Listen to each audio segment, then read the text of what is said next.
All right, we're out of here at Mrs. Whisman's house. So we did a love project for her, and we've also done all her windows and also a small chunk of siding on the front. So we're coming back to finish the job now. So this is what kind of our video scope of work is going to look like. Obviously, soffit fascia is already done, so we're not touching anything there. Her concern is a lot of these wires. I was thinking what Adam did on to-dos that was just brilliant. You know, it looked just amazing. I was thinking maybe you know, we could get him out here for that or do something similar, because she has a lot of these wires that she wants to get rid of. Some are dead, some, you know, we can just pull off. They're old coax, old phone lines, whatever, but she'd like to hide the good ones in some sort of a system if we can. So, you know, we'll have to look at that, or maybe run them down lower or something, however we can hide these wires, but definitely want to address that as it's one of her concerns. This conduit for the AC line, paint that the same color as the siding. Obviously, that would be part of our scope. We're going back with the Cedar Mill Select. We will do the matching width, the reveal on the other boards on the porch. I'll confirm that with her. We'll talk through that, but I'm thinking she's going to go with probably a 6-inch exposure as opposed to 8 1/4. So we'll confirm that. We'll have to pull this downspout just to get to that corner.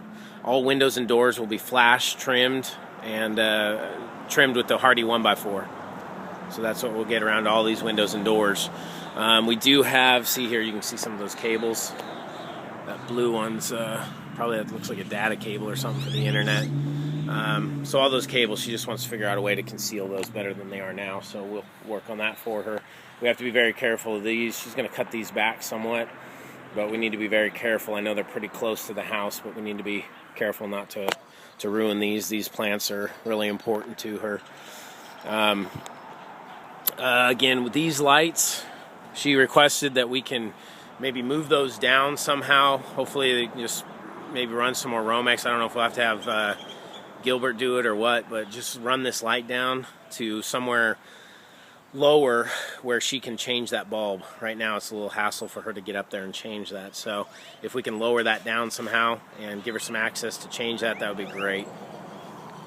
We're doing a full tear off of the vinyl, just like we did on the porch. We have a 4x8 sheathing behind there. We'll use that as our substrate. We'll Tyvek, do all our flashing, especially on the bottom, that C-channel flash all around the perimeter where that sidewall dies into the ground, the foundation line. And then do our Hardie system, our trim, and our siding on top of that. So that's kind of what we're looking. We'll reinstall the carriage lights, reinstall the storm door. Another downspout that we'll have to pull away. And then again, just this last side right here. Probably going to have to take off some of these slats for the gate. So that'll probably have to be done as well. We have one door over there, garage entry door, that we'll have to retrim, and a gable vent up top that will all be retrimmed just like a window. And that's pretty much our scope of work. So again, we look forward to working for you again, Mrs. Whisman, and really appreciate your trust and confidence in having us come back to finish the job for you. Thanks so much.